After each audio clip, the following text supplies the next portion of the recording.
It's time for your yummy update from your favorite stripper. Check this out, baby dolls. So 2 years ago, I got blocked by Ryan Soy Adams. So they're from Bankless, okay? I got no ill will in my heart, friends. It's kind of funny. Ryan Soy Adams blocked me because I dared to challenge back. And I said, hey, I think you're wrong about Richard Hart. I think you're wrong about PulseChain. I think you're wrong about Hex. I think they're innocent. I think it's just a cult. I think you're totally wrong. And I think you're a soy boy for supporting the corrupt SEC, which was Gary Gensler at the time, who was chugging on the world semen. Well, he's come back, friends. He's actually come back. He took a 90-day hiatus, basically. He left Twitter, all social media. He did a big reset. So he came back. I was like, oh, yeah. During this period of time, Richard Hart defeated the SEC. So this is why, friends, when you watch me, the highest value content in crypto, okay, I don't give one truck about a single viewer or this person's reputation. I don't care. Oh, this guy's got 50 trillion viewers. I don't give a crap. All right. I don't care, friends. I literally don't care. I bleed subscribers. I bleed followers. I don't care. All right. I know how markets move. You are popular after 10 green monthly candles. You are unpopular after 10 red ones. Guess which ones are optimal for buying? The red ones. Okay? So it's funny now, right? How it's official. Richard Hart defeated the SEC in court, fair and square. So this is just one example of many examples that we go through, friends. Like, friends, no one's really your friend, man. It's a marketplace, okay? It's a public marketplace. I'm your friend. I do as best as I can. But even then, friends, we don't know the future. Okay, every step of the way, things cannot go to plan. Everyone out here is trying to take our money. And guess what? Even the people not trying to take our money, the market cycle comes and takes all our money. That's the thing. The market does. Business ISM being down has crushed everything, whether you have good intentions or bad intentions. Okay, so how do we actually get through this? Well, it's a believer cycle. I know. It's not what you want to hear. It's not what anyone wants to hear. That's it. It's a believer cycle. What does believer cycle mean? It means I know it's gone really bad. No matter how bad it gets, I'm not leaving. That's what it is. That's how you had to make it in first cycle crypto, in second cycle crypto, of any cycle really. Yes, this has gone the longest period of time ever, but it is what it is.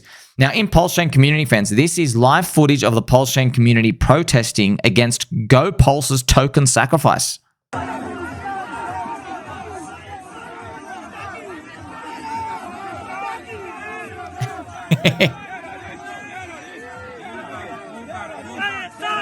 Here I am. I gotta calm him down. So that's pretty much, man, that is a summary of PulseChain today because GoPulse have a token sacrifice.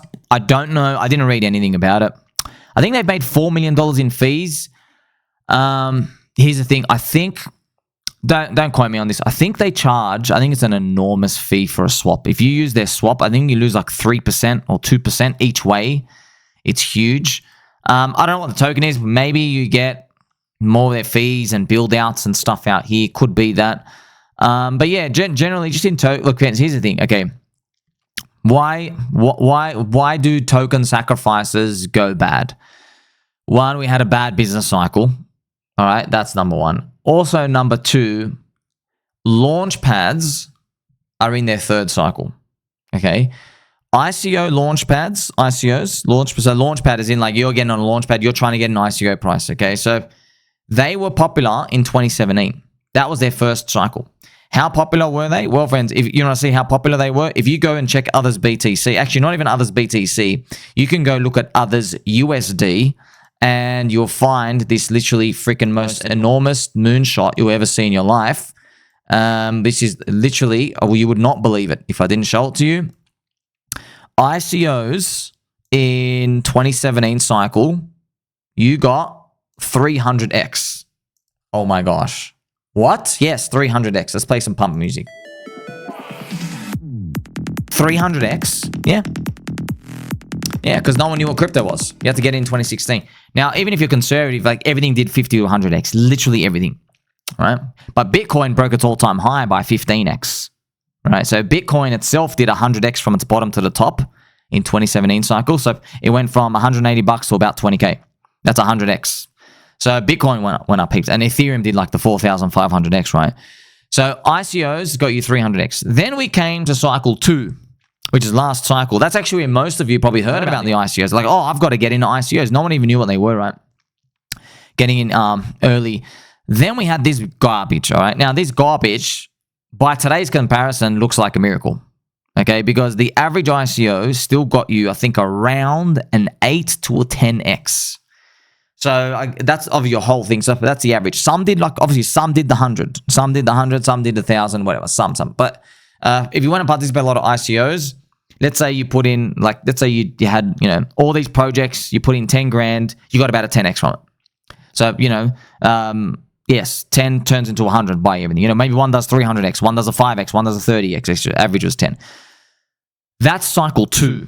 That was a second cycle for ICOs, okay? Now we are in garbage town, third cycle for ICOs. Now here's the thing, man. I still participated in them because I'm thinking, man, I know that they're in third cycle, but you're getting the bottom price entry. And we all got wrecked, literally destroyed. ICOs, everything's a scam. Friends, when I knew something was really, really, really wrong, Coach K is like an insider. Okay, Coach K did 100 ICOs. He said 70 of them, they're pretty much gone to zero. And of the other 30, he's taken his 80% loss in them, and he's going to try just rotate him in something else. I couldn't believe it. And then I'm like, all the ICOs, friends, every ICO LaunchPad, just garbage. Everything garbage. They're going to cherry pick 1 or 2 or 3 or whatever, but just everything's trashing. Sacrifices, it's another ICO word. That's what it is. It's everybody get in at this one price. We try to get people in, and yeah, it's very, very sad. There's just no retail demand for that, it just sucks, man, because you're like, man, you're meant to get in bottom prices, but yes, it's just the times that we live in. So knowing that information, you got to now navigate. Do you do DipCatchers that flex, which is the EHEX gas token layer 2 chain thing for PulseChain? Do you do that? Do you do GoPulse? You decide what you want, friends. I'm just telling you, it breaks my heart. I'd rather everything be successful than me having a look at 50,000 things and go, crap, they're bad. You know what I mean, friends? I fight everywhere. Okay, I want there to be opportunity. I'm just being honest.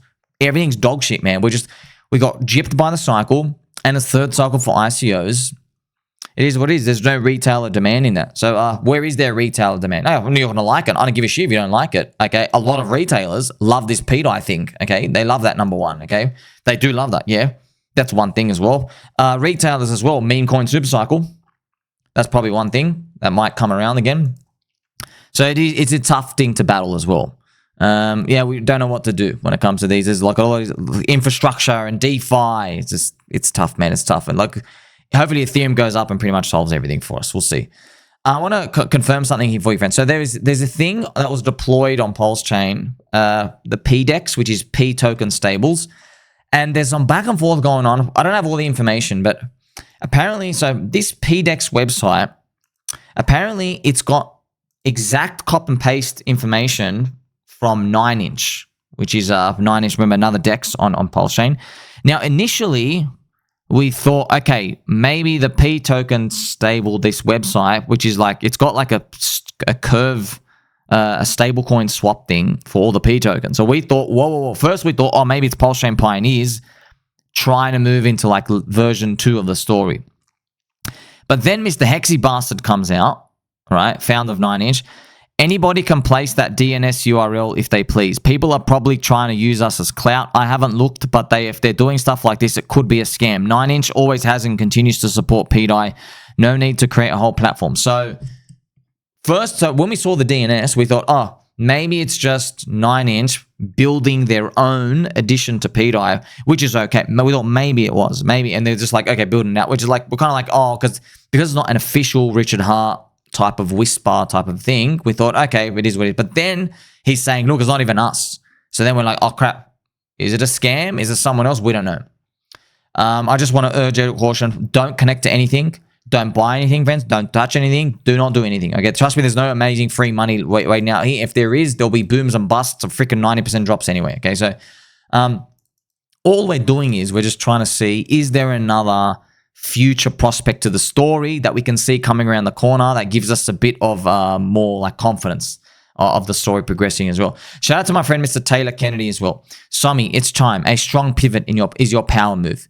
Now, more legal certainty than even Ethereum has. Richard Hart is behind it. No price ceiling, 100% uptime, easy to pump.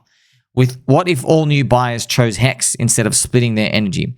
So I know, sir, when it comes to eHex and Hex, just any coin in particular, I want to let you know, and reply to Mr. Taylor Kennedy as well.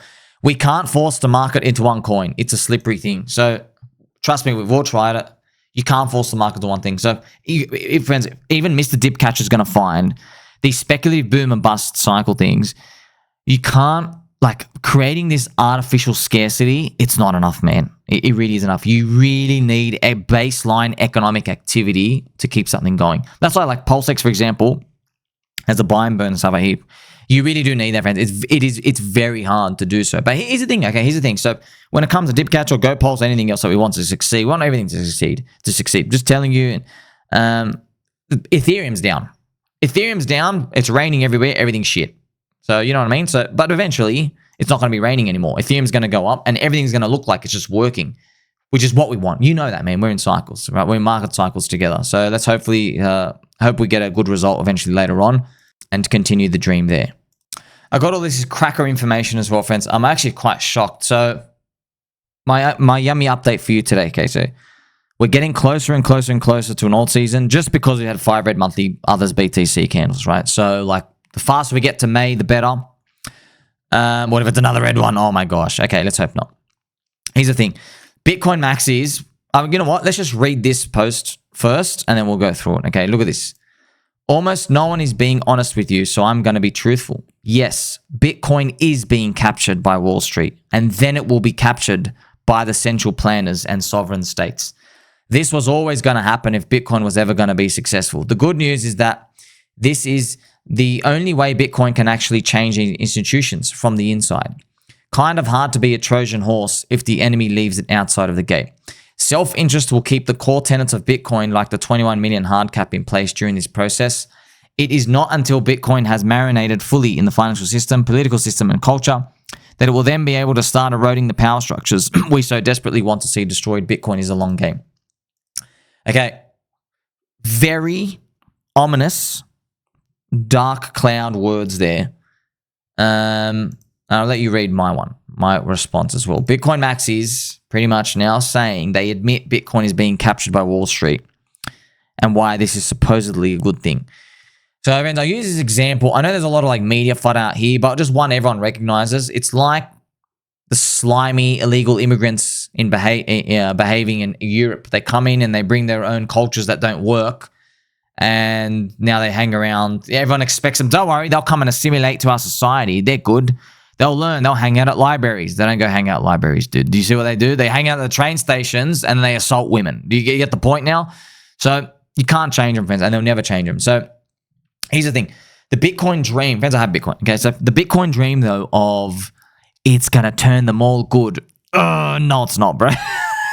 No, it's not. Did you see what they did to gold?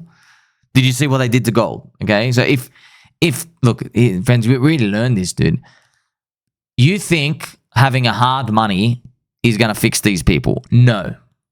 All right? They find a way to manipulate the hard money. That's what they actually do because they have an incentive to do that. Okay? They found the buttons to press for gold to keep gold manipulated so it's not a threat.